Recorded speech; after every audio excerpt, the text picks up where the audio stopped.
لله نحمده ونستعينه ونستغفره ونعوذ بالله من شرور أنفسنا ومن سيئات أعمالنا من يهده الله فلا مضل له ومن يضلل فلا هادي له ونشهد أن لا إله إلا الله وحده لا شريك له ونشهد أن سيدنا ومولانا محمدا عبده ورسوله فقد قال الله تبارك وتعالى في كتابه المجيد والفرقان الحميد أعوذ بالله من الشيطان الرجيم بسم الله الرحمن الرحيم يا أيها الناس اتقوا ربكم الذي خلقكم من نفس واحدة وخلق منها زوجها وبث منهما رجالا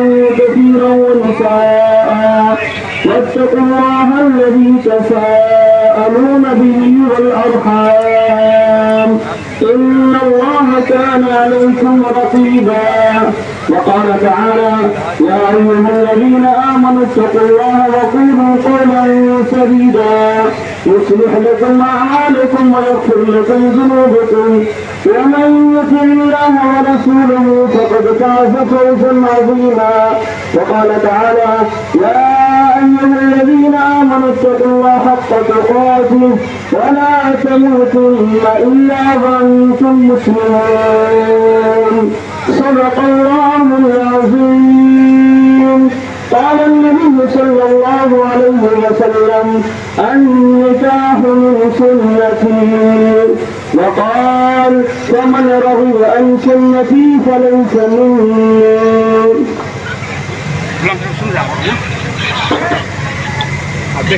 محمد اظہر انصاری بن محمد سعود انصاری غور سے سنے جناب محمد فاضل انصاری صاحب کی دختر نیک اختر نوشین پروین عرف غزالہ آپ کی زوجیت میں دی جاتی ہے بعوض مہر 10 گرام سونا زیور کی شکل میں مہر معجل.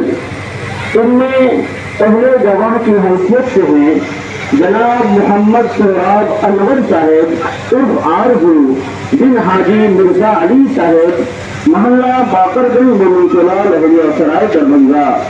دوسرے گواہ کی حیثیت سے ہیں جناب محمد ابو طالب صاحب بن عین الحق مرحوم گاؤں رام خطاری تھانہ راج نگر ضلع مدھوبنی.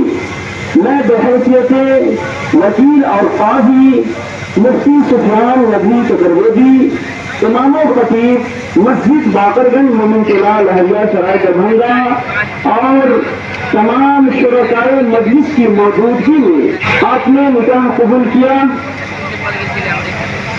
میں نے قبول کیا. ٹھیک ہے ماشاء اللہ بارک اللہ. بس 1-2 منٹ آپ حضرات اور صبر کا ماحول بنا کے رکھے. نکاح کا مطلب اور مفہوم کیا ہوتا ہے اس کو سمجھنا بھی ضروری ہے. نکاح یہ عربی شبد ہے, عربی زبان کا لفظ ہے. نون کا مطلب ہوتا ہے نیت کی پاکیزگی. جیسی نیت ہوتی ہے ویسا پھل ہوتا ہے. اہل علم جانتے ہیں کہ بخاری شریف کی شروعات ہوئی انما الاعمال بالنیات کہ اعمال کا دار و مدار نیتوں پر ہے. ایکشن ڈیپینڈ اور انٹینشن. اس لیے نیت ہم لوگوں کو یہ کرنی ہے کہ نکاح کو عبادت بنا کر کے رکھنا ہے. اور عبادت آدمی اچھی طریقے سے کرنے کی کوشش کرتا ہے تو نکاح کو بھی اچھی طریقے سے نبھانا ہے. اللہ تعالیٰ اس نکاح کو بہتر بنائے اور نیک صالح اولاد کا ذریعہ بنائے. دوسرا لفظ ہے کاف. کاف کا مطلب ہوتا ہے کلام اللہ کی پیروی, اتباع, اس کی فرما برداری. لاسٹ اسکائی بک اللہ تبارک و تعالیٰ نے ہم لوگوں کے لیے گائیڈ اور رہبر رہنما عطا فرمایا ہے. یہ قرآن کریم آخری آسمانی کتاب ہے اور پورے انسانوں کے لیے ہدایت ہے, رحمت ہے. اور تیسرا لفظ الف. الف کا مطلب ہوتا ہے آرزو کی تکمیل. ہر انسان کے اندر ارمان ہے, تمنا ہے, خواہشات ہیں, جذبات ہیں. اس کو اگر صحیح طریقے سے پورا کیا جا سکتا ہے تو اس نکاح کے ذریعے کیا جا سکتا ہے. بالغ ہونے کے بعد کھانے اور پینے کی جو چیزیں ہیں اس کے بعد اگر کوئی تیسری ضرورت ہے تو وہ نکاح ہے. ہر بالغ مرد کو عورت کی ضرورت ہے اور ہر بالغ عورت کو مرد کی ضرورت ہے. اس کا انکار نہیں کیا جاتا. آخری لفظ ہے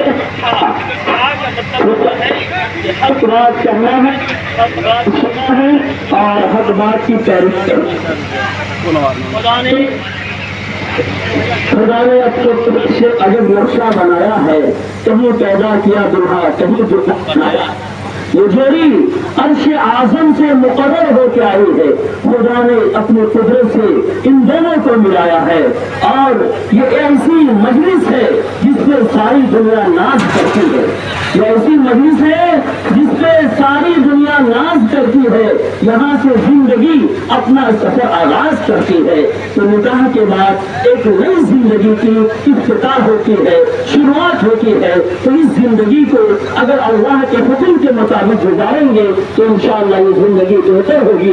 آپ کے اوپر ماں باپ کا بھی حق ہے, بھائی بہن کا بھی حق ہے, لیکن جو ماں باپ کو چھوڑ کر کے آپ کے پاس جا رہی ہے, اپنے بھائی بہن کو چھوڑ کر کے آپ کے پاس جا رہی ہے, اپنے رشتے داروں اور اقارب کو چھوڑ کر کے آپ کی شریک حیات اور لائف پارٹنر آپ کی بن رہی ہے, آپ کی وائف بن رہی ہے, اس کا بھی پورا پاس و لحاظ رکھنا ہے, اس کا بھی خیال رکھنا ہے. یقیناً ایک باپ کے اوپر کب گزرتا ہے جب اپنی بیٹی کو رخصتی کرتا ہے, وہ ایک باپ ہی محسوس کر سکتا ہے کہ اس وقت سے بچپن سے اپنی بیٹی کو پالتا ہے, پوستا ہے, پڑھاتا ہے, لکھاتا ہے, ایک قابل انسان بناتا ہے, اور جب اس کے اندر پورے طور پر قابلیت پیدا ہو جاتی ہے تو اپنے گھر سے اس کو جدا کرنا پڑتا ہے. یقیناً کہ اگر ہمارے نبی کی سنت نہ ہوتی اور اللہ کا حکم نہیں ہوتا تو کوئی باپ اپنی بیٹی کو اپنے گھر سے جدا نہیں کرتا. اس لیے ایک اچھے شوہر کو باپ کی بھی محبت دینی پڑتی ہے, ایک اچھے شوہر کو بھائی بہن کی بھی محبت دینی پڑتی ہے, ایک اچھے شوہر کو ایک اچھے دوست کی بھی محبت بیوی کو دینی پڑتی ہے, کیونکہ بیوی سب کچھ کو چھوڑ کر کے آتی ہے. اگر بیوی عمر میں آپ کی چھوٹی ہے تو آپ اس کو خیال رکھیں کہ محمد رسول اللہ صلی اللہ علیہ وسلم نے حضرت عائشہ رضی اللہ تعالیٰ عنہا کے ساتھ کیسی زندگی گزاری. بیوی آپ کی بڑی ہے تو اماں خدیجہ رضی اللہ تعالی عنہا کی زندگی کو سامنے رکھے کہ کیسے انہوں نے زندگی گزاری. بس انہیں مختصر سی بات میں آپ حضرات کے گوشے گزار کر کے ختم کرنا چاہتا ہوں. مختصر سے وقت میں مختصر سی بات شاید کہ اتر جائے آپ کے دل میں میری بات.